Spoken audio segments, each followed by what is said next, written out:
Hello lovely students and welcome back to English with Lucy. Today I've cooked up quite the challenge for you.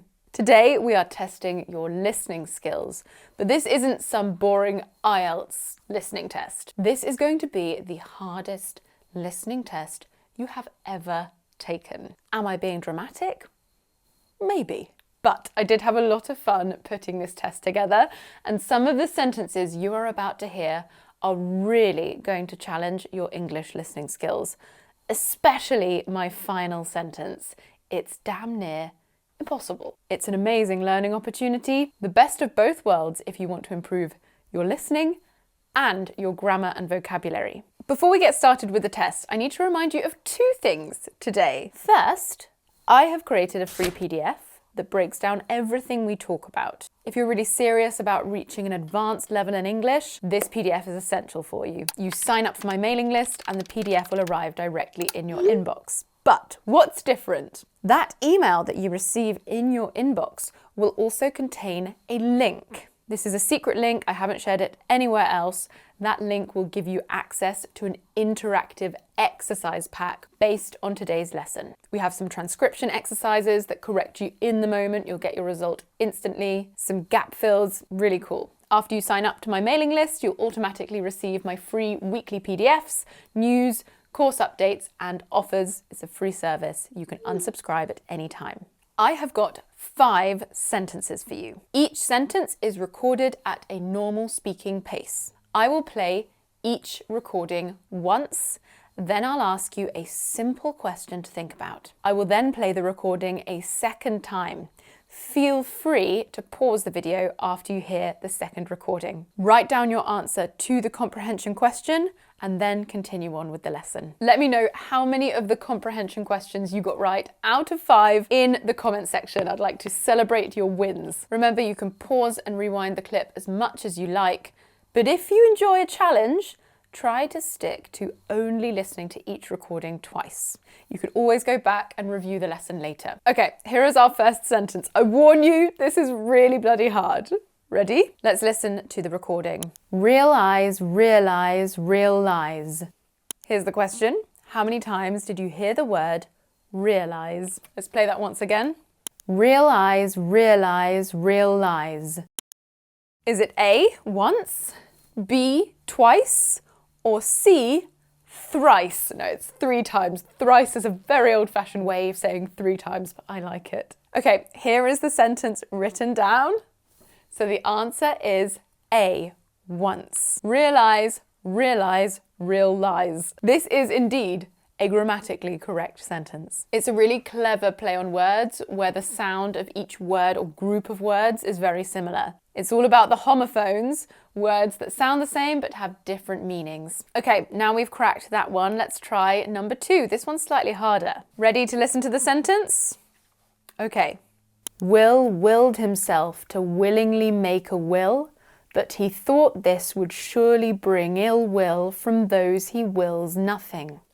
Super hard. Can you tell me what Will is doing in this sentence? Is he A, making a legal document, B, talking to his friends, or C, worried about getting sick? Let's listen again. Will willed himself to willingly make a will, but he thought this would surely bring ill will from those he wills nothing. Are you ready for the answer? The answer is A. He is making a legal document, and let's find out why. This sentence is definitely a tongue twister. It plays with the many variations of the word will. Will is used in several different contexts, so let's look at it a bit deeper. First, we have will, the name of a person, the name of my husband. Next, we have willed, which is the past simple form for the verb to will somebody or something. It means to use your mind to make something happen. Then we saw the adverb of manner, willingly. It means to do something happily without being forced to. And what was Will doing? He was making a will. Here, a will is a noun that refers to a legal document which says what will happen to somebody's money and possessions after they die. A common collocation with will is to be cut out of a will.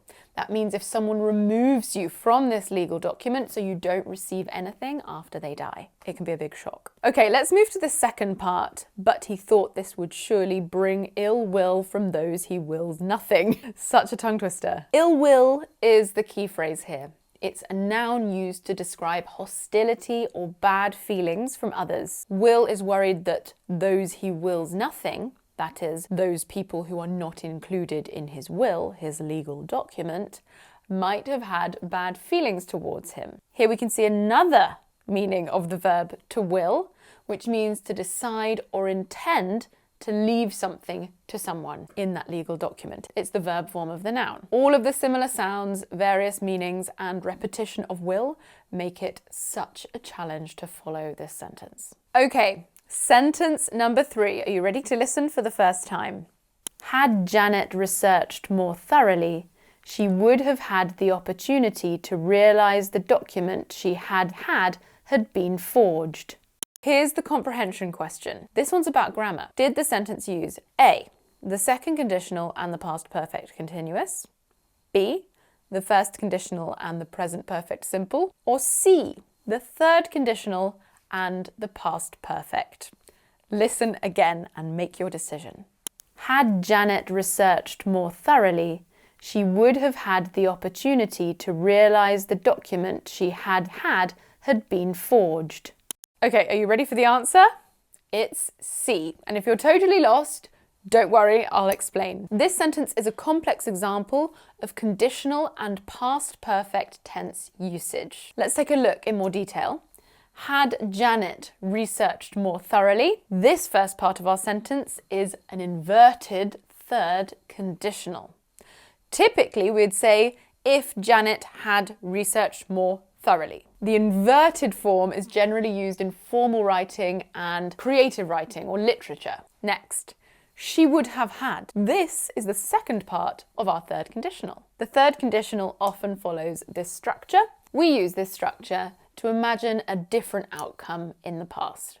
It's often used to express feelings of regret. Janet didn't research very well, so she didn't have the chance to see that the document was fake. This is something that she now regrets. The document she had been forged. 3 hads in a row. Is that even legal? Well, if we split the phrase up, we can see that the first part is an example of the past perfect. The first had is the auxiliary verb, placing the event further back in the past, and the second had is the main verb in the past participle form. Have here meaning owned. It's like layering one past event behind another. Then after that, had been forged. That was in the past perfect passive form. We use it to describe an action, in this case forging, that was done to the document before the time Janet realised. The passive voice is used because the focus is on the document, not the forger, the person who forged it. Sentences in the past perfect passive typically follow this structure. Subject plus had plus been plus past participle, and then by plus the doer of the action, if necessary. And now let me quickly explain the word forged. The verb to forge means to make a fake version of something, usually with the intention to deceive. We often talk about forged signatures when someone has recreated someone else's signature. They faked it in order to deceive. When you forge something, you're trying to make it look like the real thing, even though it's not. Now that we've broken down all of the individual parts, I think it's time to look at what this sentence means in simple terms, because it doesn't have to be that complex. If Janet had done more thorough research, she would have realised that the document she used to have was fake. There, bit easier. We often use complex constructions to show the sequence of events and conditions that depend on each other, especially in formal or literary contexts. It's like setting up a chain of events in a what-if scenario, which can be quite intriguing and adds depth to storytelling or explanations. Okay, number 4. This one is hard. First, listen to the sentence. The complex harbours disenfranchised youths from the various boroughs of the city. Okay, for this one, can you identify the subject and the verb in this sentence? Listen again. The complex harbours disenfranchised youths from the various boroughs of the city. Okay, did you think that complex was an adjective describing the noun harbours? I can understand why you'd think that. However, in this sentence, complex is being used as a noun. It refers to a large group of buildings of the same type. Think of a shopping complex or a sports complex. Complex is the subject of our sentence. The main verb of our sentence is harbours. And in this context, to harbour means to give a home or a shelter to someone. We're saying that the complex is a place where young people can stay or hang out. We also saw the adjective disenfranchised. Disenfranchised. It's beautiful. We use it to describe people who feel disconnected or deprived of certain rights, opportunities, or privileges. You might have thought that this was our main verb, especially with the ed ending, but many adjectives we use to describe emotions, feelings, or states of being end in ed. Finally, let's look at the word boroughs. Boroughs. Note that pronunciation. Borough. Borough, ending in a schwa. A borough is a neighbourhood or sometimes a town. It's not quite a town within a city. Each borough has its own unique character and community. Okay, number 5. This is the hardest of the entire test. Listen to this. Laurel. What did you hear? A. Yanni brainstorm. B. Laurel brainstorm. C. Yanni green needle. Or D. Laurel green needle. Listen again, tell me what you think. Laurel. Okay, this is quite a trick, but it's not just a joke, it's actually an auditory illusion. And an auditory illusion is basically a magic trick for your ears. In these illusions, the same sound can be heard in different ways by different people. So all of these answers are actually correct. I'll let you have a point for free when you share your results in the comments section. Just like a visual illusion, where you might see 2 images in one picture, in an auditory illusion, you might hear different words from the same sound. So why does this happen? Well, it's all about how our brains interpret sounds. Factors like the quality of the recording, how you're listening, for example, headphones versus speakers, and even what you expect to hear can influence what you actually hear. In the Yanni versus Laurel and green needle versus brainstorm illusions, the sounds are mixed in such a way that they can be heard as different words. Your brain picks up certain frequencies or patterns in the sound and decides which word it sounds most like. If you're expecting to hear Yanni, your brain is more likely to interpret the sound as Yanni.